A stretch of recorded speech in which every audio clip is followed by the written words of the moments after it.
Hey, welcome everybody. Dave the Maverick Beekeeper. This is the first of a live cast. This is an experimental thing. I'm not expecting masses of people to join me today. But really, all I wanted to do was talk about the experiences that we've had since we started beekeeping. It's only been a month, but it's been quite eventful as it is. So, we're going to talk about that. We're going to talk about the concept all the way from the beginning when I started this, and it goes back further than I remember actually. I think it was around 2015, I think, when I decided that I would take up beekeeping. So, trying to be conscientious, I basically went to a beekeeping course with an intention to start as soon as possible uh, in this pursuit. But being I was part of the military, Royal Marines it was at the time, and things changed in the world and there was a lot going on. So subsequently, what happened was I ended up not doing it. It's as simple as that. Other things came up, and as a result, it got put back until 8 months ago. So I decided to do it. I took my ass in my hand, so to speak, and said, right, I'm going for it. So what I did was is that I started to research it, and as you can imagine, the first thing that I went to was YouTube, and it was totally baffling in terms of the amount of information that's out there.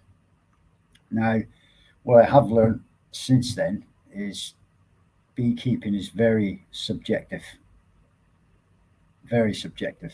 So everybody's got their own ideas in terms of how to do it. So it's like anything. And my wife told me once, I get addicted to addictions. So as funny as that might sound, it is quite true because you can get embroiled into other things as far as beekeeping is concerned, the latest trends, the equipment, and all that sort of stuff. So it's quite difficult.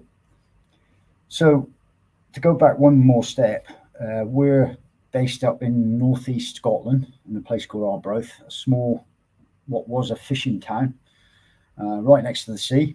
And having finished in the Royal Marines, I decided that there was a different mission to embark on, and that was beekeeping. And along the way, I coerced my son into it. And I was hoping he was going to join me tonight, but I've had technical issues with this already in terms of I found out subsequently that the broadcast has been deleted on my YouTube channel. So, hey ho, it happens. These are the things that we find happen, and we just have to deal with it. So, let's talk a little bit about the beginning of when I started researching this about 8 months ago. Now, you all know my videos, the people who subscribe to me. I basically try and make it a little bit different in terms of breaking up what we are accustomed to, the usual stuff. There's folks standing in front of hives, pulling frames out and explaining this, that, and the other. Now, there is a place for that, and I learn a lot of stuff from people who do that. But, some people might find it a bit samey. So I decided, let's throw in a little bit extra.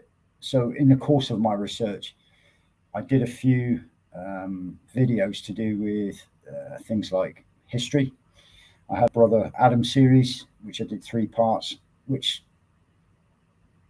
in the winter period was quite popular. Obviously, people were that bored that they decided to have a look at it, but the response was good.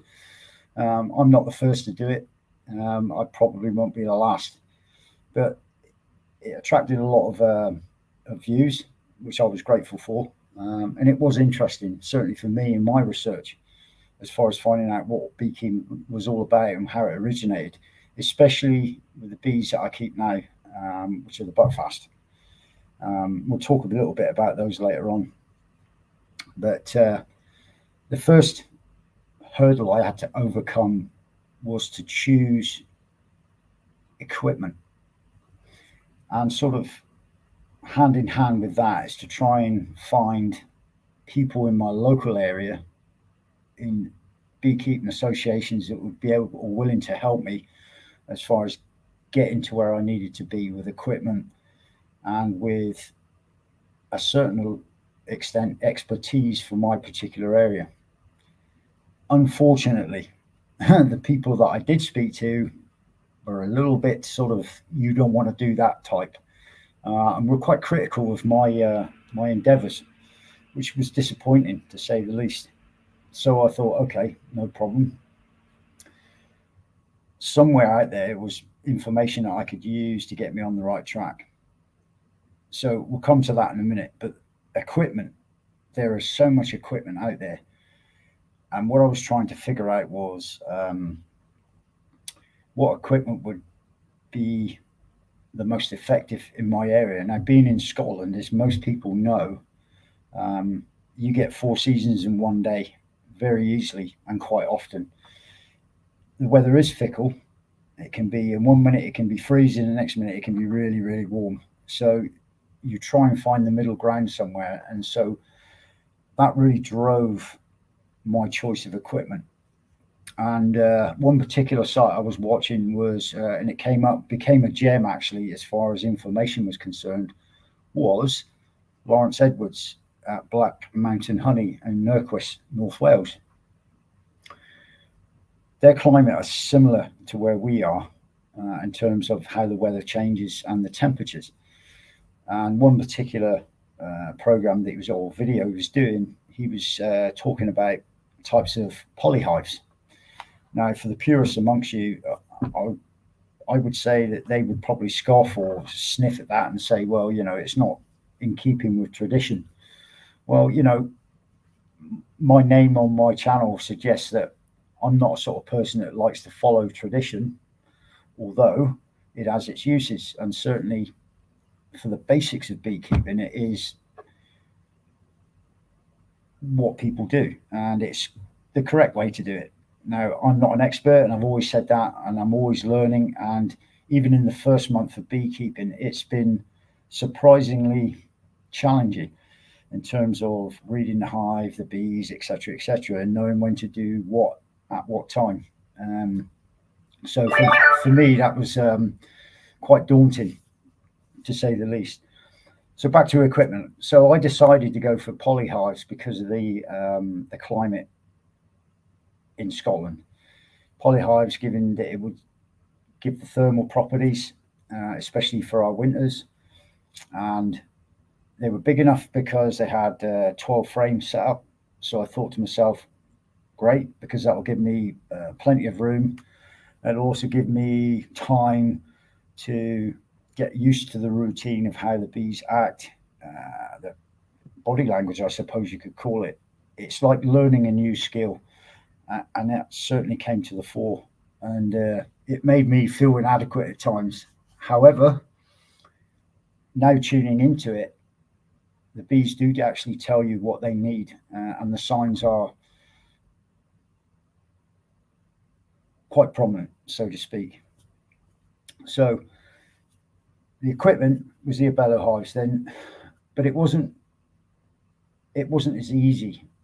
First of all, the only thing that I can say is that you have to stick to one type of equipment in terms of for ease, because what happens is you can buy all this equipment and suddenly realize that actually it's too difficult to work with.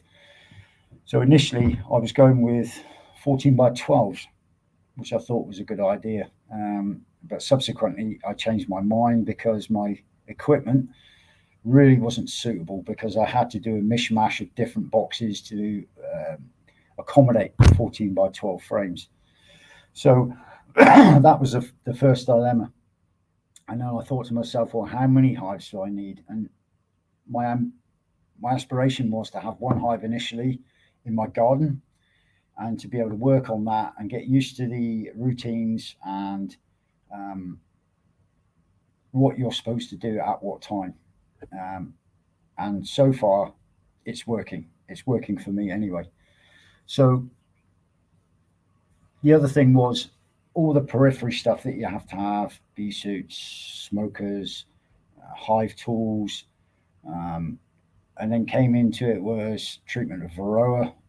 That became quite a mission, because every beekeeping site you go onto, you are thinking about Varroa, Varroa, Varroa. And it is a thing we need to deal with, and it's also a thing that's really important that you are ahead of that and you are abreast of developments, how to treat, how to recognize it.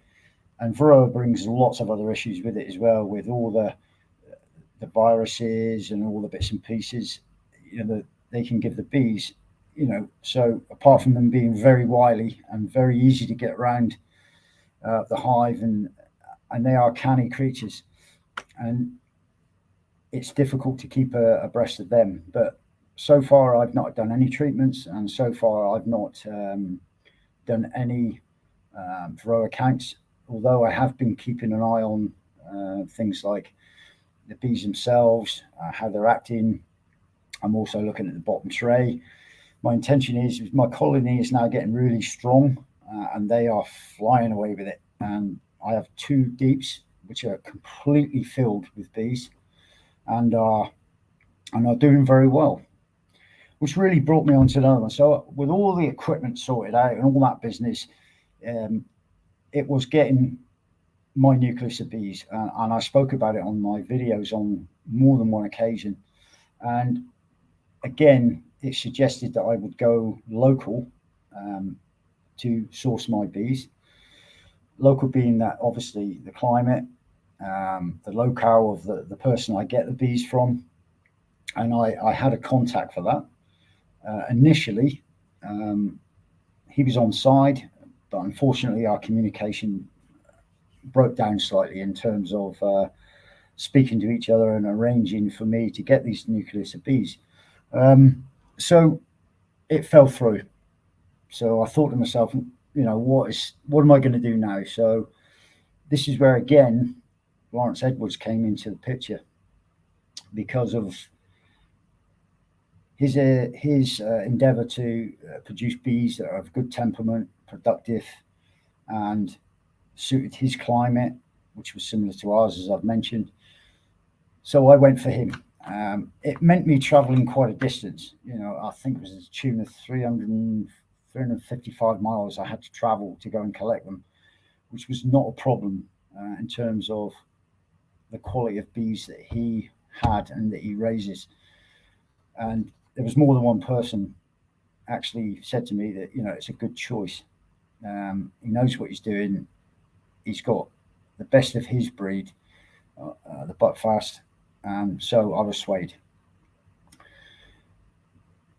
So my son and I went down to Wales, collected them, and it was on the 25th of June we collected them, ready to start our endeavours. So we transported them back to Arbroath, and I was quite happy that when I installed them the following day on the 26th, they were in good condition. There was very, very few dead bees, which I was happy with. Although the colony was quite small initially, 6 frames of bees we had, pollen frames, food frames, and some brood.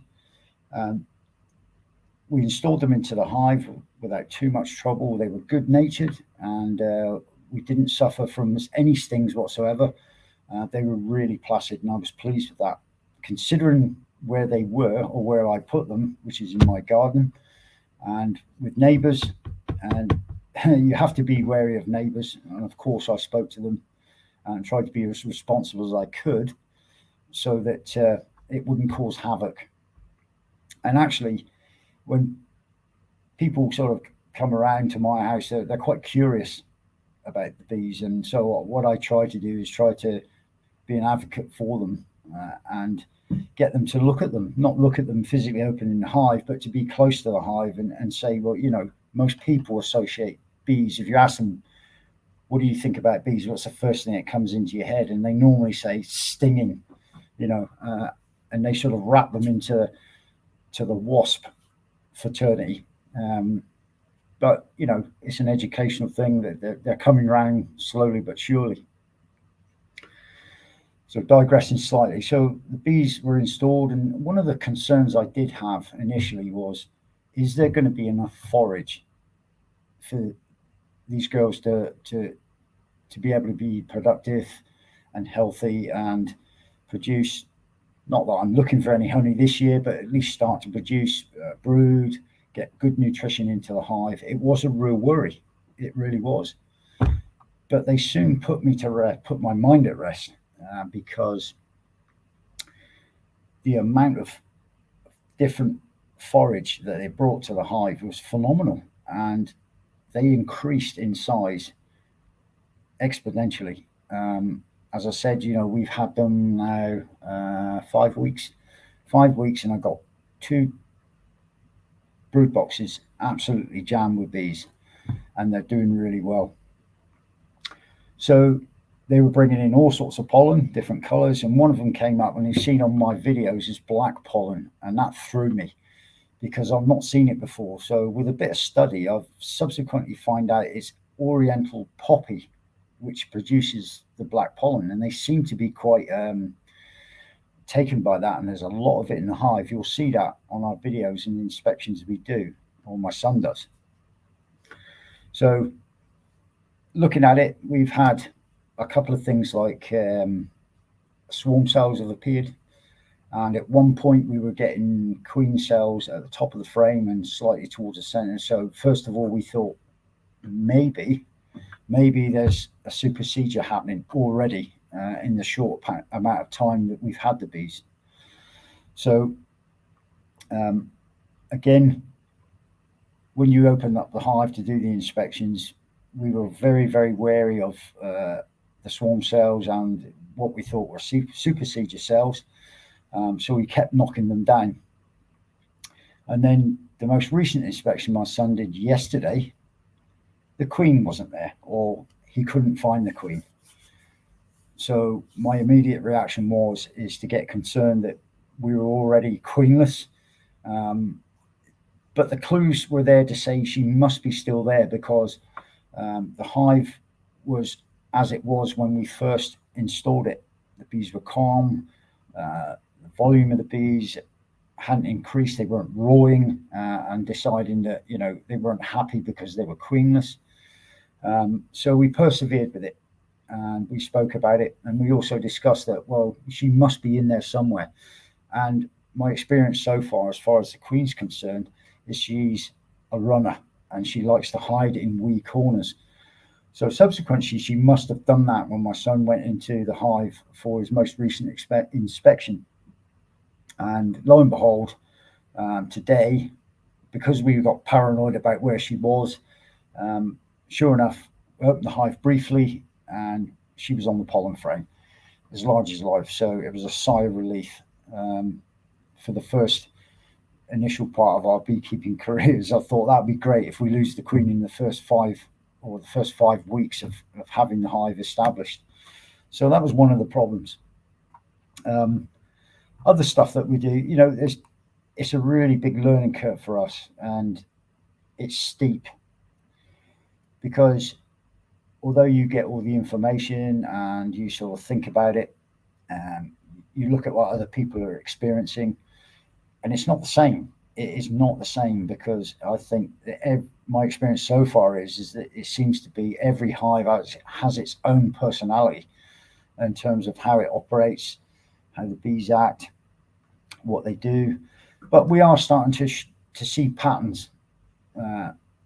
We know when there's an emergent of a lot of bees, because everybody shunts along to different jobs, and then we find at the front of the hive is a mass of bees which are orientating. So the younger nurse bees graduate into foragers and so on, and the orientation flights take place. So we know when a large emergence has happened. But obviously we know that the time frames it takes for drones to emerge, workers, queens, etc.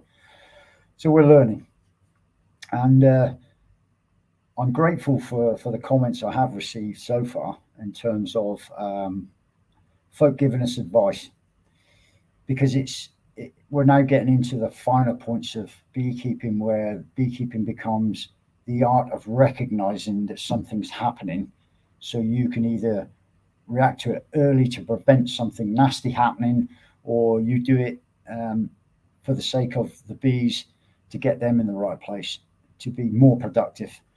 and to do things that you predict or try to predict. So that's where we are with it. So my aspirations, well, I have an off-site apiary at the moment, and my aim is not really to start expanding at this stage because I'm short-handed, because I work overseas. I'm relying on my son to look after the hive in my absence, and we discuss things on a regular basis through IMO, and also he sends me videos through Google OneDrive, which I then post up onto the channel. So that's where we are. I'm trying to keep to a basic understanding of beekeeping, to get the basics right first before I start to get a little bit frisky and start to experiment in certain areas. One of my aspirations would be later on down the line, and I'm saying this is later on down the line, is to try and produce my own queens from the stock that I have currently. The other thing we've got, because we're fairly well isolated from most places, disease, certainly Varroa, is a concern for us.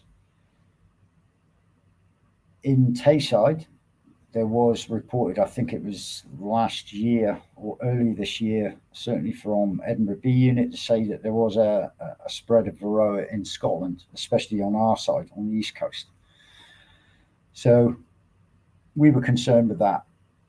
But I've been really sort of vigilant in terms of looking for signs of Varroa cysts in the hive, in terms of emerging bees, maybe taking out some drones at certain stages to check, being that Varroa prefers drone brood and sits in there quite happily for 25 days with their ancestral lifestyle they have.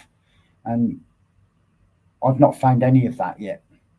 But as we progress through the summer, my aim is to do a mite wash at least in the summer, in the late summer, to try and establish what levels we are at, if there are any Varroa in the hive. And I'm under no illusions that there are Varroa in the hive, more than likely, although as we know, they're not always visible unless you have really got a problem. So we kind of keep our eye out, but the mite wash will come. And then later in the year, obviously when the season's completed and the flow finishes the summer, move into the autumn time, and towards the end of that, well, then we go into the winter routines of bedding them down, bringing the size of the hive down itself to where it's manageable.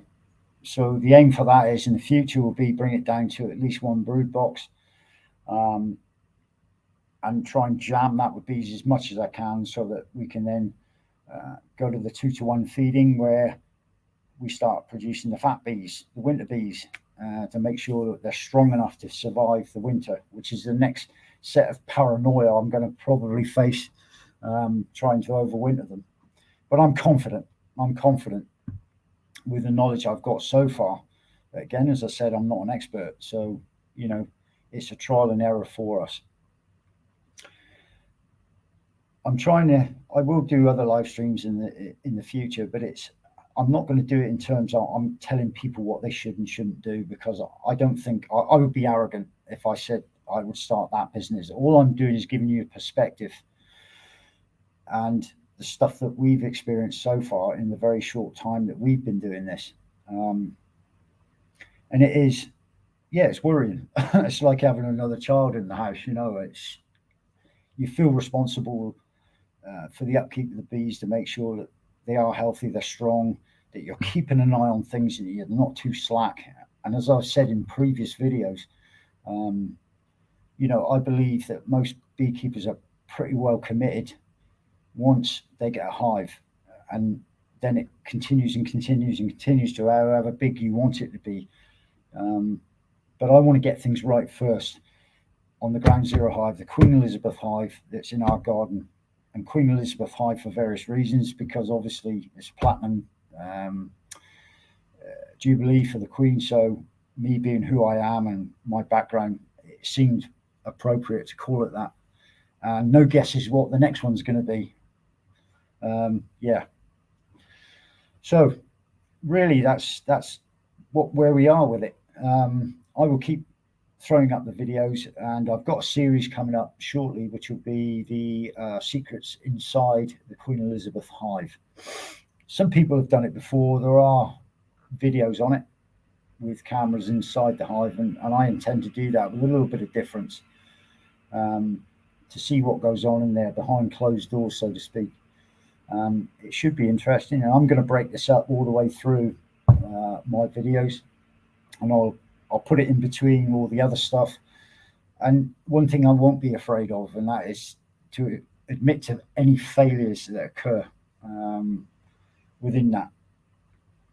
Which really brings me on to one of the subjects I was discussing a while ago, I think now, probably 3 months ago, 4 months ago, was types of beekeeping and where I wanted to go with it. And we're talking about the treatment-free stuff. This was one of the considerations I had as well. And boy, oh boy, did I make a mistake going into that territory, because I'm trying to find out about, one is obviously treatments. We know lots and lots about treatments, but I didn't know anything about treatment-free. So I went into that sphere, and it was a big mistake. I was genuinely interested in it. I really was. But it just totally confused me, and people were very aggressive as far as the information they were willing to impart in terms of, the way things went. But again, I'm not here to get into that, because it's just going to cause noise. So I'll make my own way as far as that's concerned. Eventually, I'm not letting it lie for sure, but I will be talking about that later on down the line in terms of treatment free. So, but it has its own merits. And you know what? Live and let live. I'm not criticizing anybody about that at all. I would not do that. I wouldn't be so brave as to do that. Yeah, let's get away from that. So, yeah. And I'm always willing for any comments from any beekeepers. I've had one from a chap, Baddest Bees, as far as when we were looking at or finding swarm cells. He gave me a tip as far as dealing with that, which was useful, and I thank him for that. And I also got to say thank you to a lassie across the pond from us, Ernie Hatmaker. All right, she helped me because earlier I think it was about 2 months ago, my channel just went poof, and it was gone, and I lost everything on it, my videos, subscribers, the whole shooting match. So it really peed me off, and I couldn't get it back and had to start again. So anybody who's on the other channel I produced, I think it was about 15 subscribers. If you get to see this, well, hopefully you will, then please migrate across to this one, because I've now taken off all the videos that are on that channel, and I apologize if that's thrown people slightly. So really, this is the first live cast. I've had a few glitches already, and I just wanted to put the message out that I'll be doing this, not every month, but I'll certainly throw it in now and again, and I'll collect all the information that I've gleaned from the hive, lump it all together, and then what I'll do in the description, I'll put some discussion points, and it is discussion points. As I say, I'm not telling everybody how to do things. I wouldn't even dream of that, but I am open for any points or bits and pieces that people believe that I should know and observe from our videos. So I kind of, as I said before, I don't really want to do inspection number. I've done this so far from inspection 1 to 6 because I just wanted to cover it in the first month of our beekeeping. And the responses have been good. People are interested. I'll try and make the videos as interesting as possible with a slight tilt of being different. So that's me. So really, I'm not going to dwell on it too much, and I'll probably end the broadcast in a few minutes. If anybody wants to comment, yeah, go ahead, fill your boots, no problem at all. The time zone here is a bit weird because we're at, let me see, +2 GMT. And I think it would be in the region of 7 or 8 hours across in America. So you might catch this one a little bit later, which is fine, no problem. But feel free to comment on what I've been talking about. And I am try not to waffle too much in terms of this live cast. So it remains me to say that thanks for everybody who's looked at my channel and subscribed, and please keep looking in, because I will try and put different content in as we go along. And I'm always open for any comments on anything that we do in terms of managing the hive. So looking into the future, we're now looking at possibly next year, when the season comes around again, is that we might end up expanding our apiary, if you like, but I'm still keeping to one hive in the garden, and I've got another off-site apiary which is about 3 miles away, which a guy graciously but said that I could use his land. It was an old farmer out there, so many thanks to him, and I appreciate what he's done.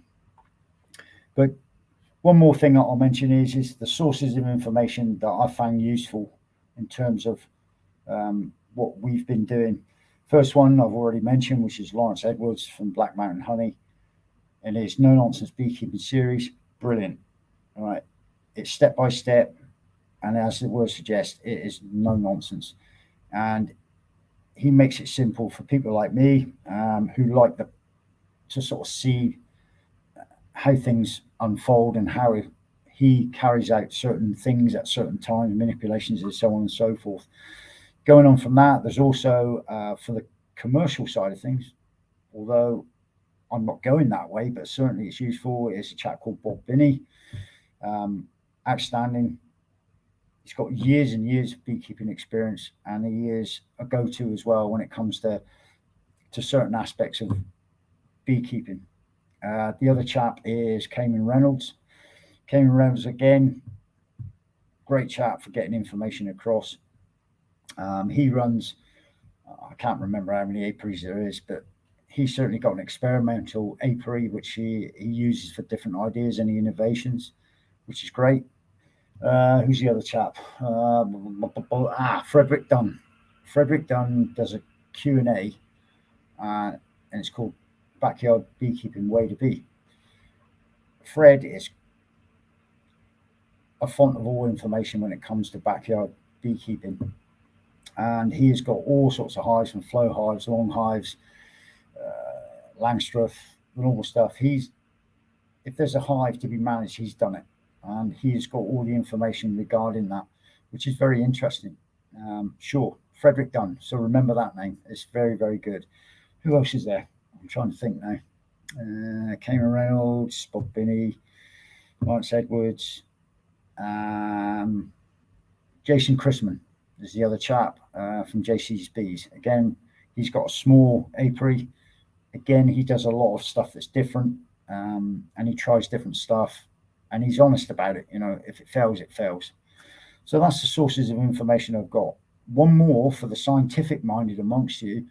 You've got the, what's it called?